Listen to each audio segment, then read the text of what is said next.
Alright guys, next part in the series, we got everything base coated. So went ahead and took it outside and assembled and spray painted it. Missing the undercarriage, but that's okay, it's not real big of an issue. Basically the places that are covered in the black spray paint is where everybody's going to see anyways. You're not going to see this anywhere lower than that, basically, if you're looking at a table anyways.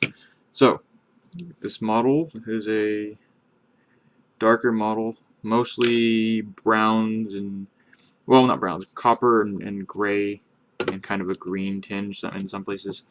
So basically I'm just going to start by grabbing a picture first of all that I found. Let's see if it's my keyboard out. Should have done this before, but well, whatever. Let me get the picture I wanted to do. There's a couple of different ways I've seen people do them. The green is more of the kind of, I want to say the mercenary way of doing it. There's I would like to call it like a stock way of doing it, and this is made up of much more gray, and I like how that looks, so we're going to do it that way. So I've got here just a real standard dark kind of pewter gray, and that's what I'm going to start with. A highlight color, in case you're wondering, is going to be this brighter sort of, what is this called? This is more of a like ash gray. So I'm just going to grab everything and go right at it. This covers really well for the most part, so probably won't be having to do a whole lot of coats of this, which is nice.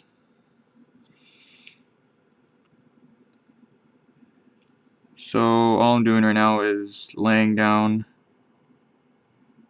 a real thin layer on all of the undermost mechanical parts.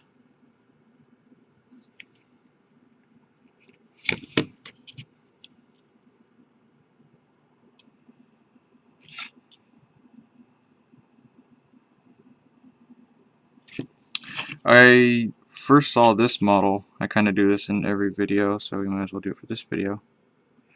First saw this model probably when I started playing Retribution, or not Retribution, Menoth. And I first heard about the Mercenary line not so long after, when me and all my friends were doing our research into which army we were going to play permanently. So, known about quite a while. I like the look of it, the big two-handed sword. It looks like a two-handed sword. In the picture, it's basically he's got it in one hand. But I can't think of what the sword is called. I know it's a specific type of sword. But I like the look of it. It's got a really cool sort of. I think this is probably the quintessential like mercenary warjack. Something that maybe it was taken from military use and conscripted, or maybe just kind of maybe looted even, and just adapted for whoever discovered its purpose. And so you have this weapon that's probably not its original weapon.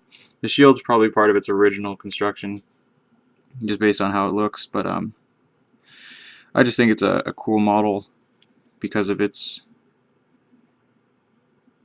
I guess it's, like I say, it's kind of the quintessential mercenary look. It's got like a pirate kind of look almost. It looks kind of half-assed, you know. It's a heavy warjack, so obviously it's a sophisticated machine, but it doesn't look like a mainstream military weapon. It looks more like maybe even a private army's construct. Like maybe somebody purchased this for like a bodyguard or for protection against maybe something like rival business lords or something, you know. You can think of your own fluff and put it in there, but it's just, it does not look like a military machine by design. It kind of looks like it was more designed for maybe an urban use.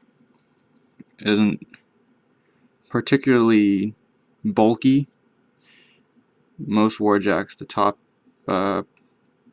main armament with the arms and stuff is usually pretty bulky by default, but the rest of it looks kind of, I want to say even compact. Like the shield, obviously, you look at the shield is very, very small. It's a buckler shield. It's not even a full tower shield or a full battle shield. But it is really neat. I dig the sword, even though it doesn't have any special rules besides reach. I dig the look. The colors on this model are very soft. They're not real sharp like on any of my Signar stuff. This is really kind of beaten down, so it doesn't look really refined. It looks more grungy and more gritty.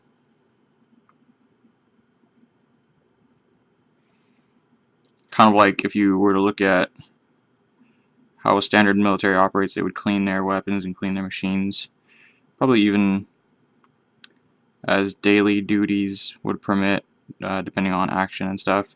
This looks like somebody doesn't maybe even take care of it. You know, there's somebody's neglected it over time. Perhaps it's not even professionally maintained. Maybe they just kind of treat it like some people do with their AK-47. They just dip the mechanism in like axle grease or something, and that's how they clean it and maintain it. They just do whatever they can with the materials that they may have at their disposal. And much of the same thing could be said about the machine itself. Maybe this isn't even the ideal machine for somebody's purpose, but it's the only thing they could get their hands on.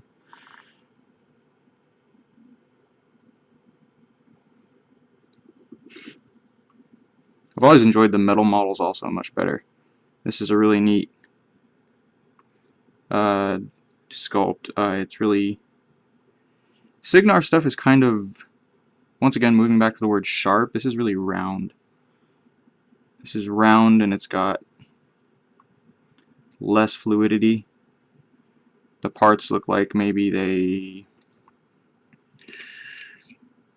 I want to say, looking at it a little bit more, that it's maybe like they, when they constructed it, they weren't sure if they were going for kind of like an angled theme. You can see these different sharp angles and stuff, but when you get down into the middle of it, you got a lot of round bits in the center here and this rounded kind of neck protection area too. So it's, I mean, it's really neat though. I think it's cool. It does offer a cool mix of things. It's not really one-dimensional, which is cool.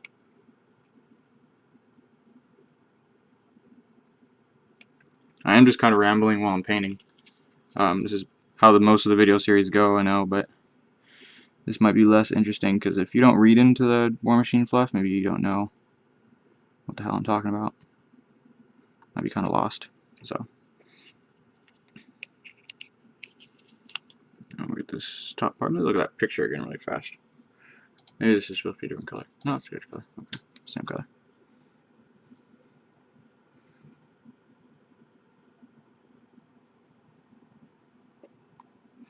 Once again, I've said this before a bunch of times. This isn't how it looks on the box, okay?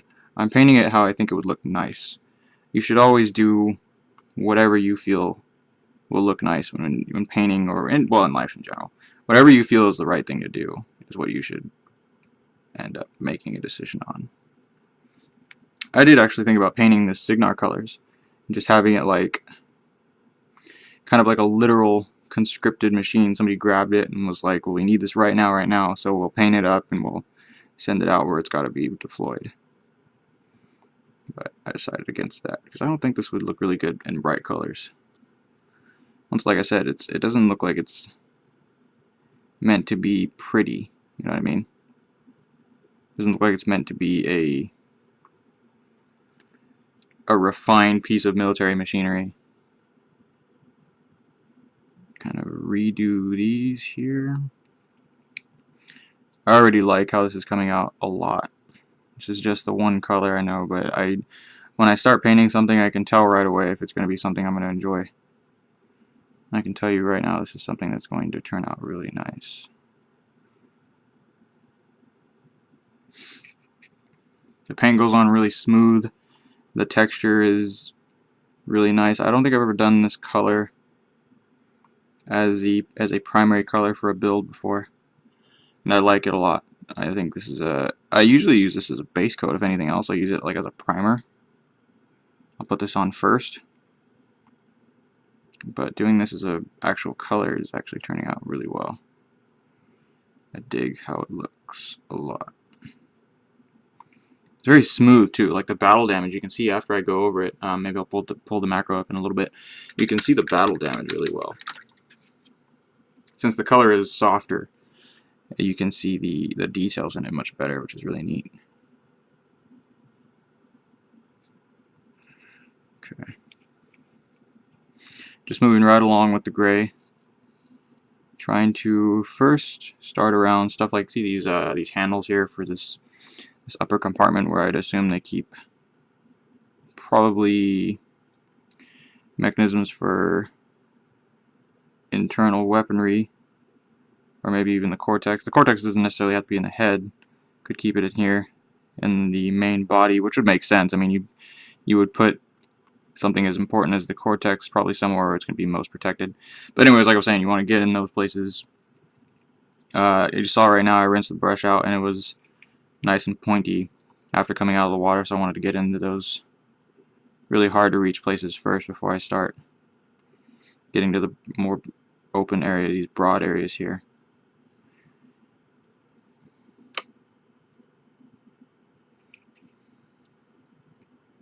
The color is going on slightly better because I am using sort of a smaller, softer brush too. I'm not using a new brush. This is one of my favorites to use. It's pretty well worn. You call it broken in even.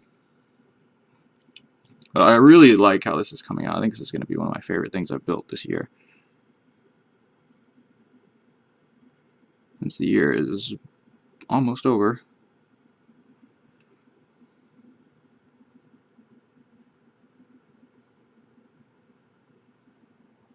I also have the camera set up differently. I usually have it set up in front of me. Right now it's sitting just off to my side. I wanted to get a better angle when I do this stuff. I had a video project that I was doing that kind of flopped because I could not, for the life of me, get the video to cooperate. So I changed the angle and stuff. I changed how the camera's set up. I don't actually have a tripod. Tripod's kind of big and cumbersome, so I haven't really gotten one. I see the need for one. I just have my camera set up on my, this white light here that you're looking at is it's an overhang kind of light, so I just kind of have the camera sitting on the light, just kind of resting there, and that works out for me. I've done all my videos that way, and so you can tell from everything that I've done so far that it works just fine. The gray is covering very well. I like this gray and how it covers. I think the only time I've ever used this color is on weapons. I don't think I've ever used it before on anything else, and this covers really well. It's very smooth. It does not blemish. There's not chunks in it. I like this a lot. So this is part 1. Still working on the gray. 13 minutes in. I'm going to stop the video and bring in part 2. Thanks, guys.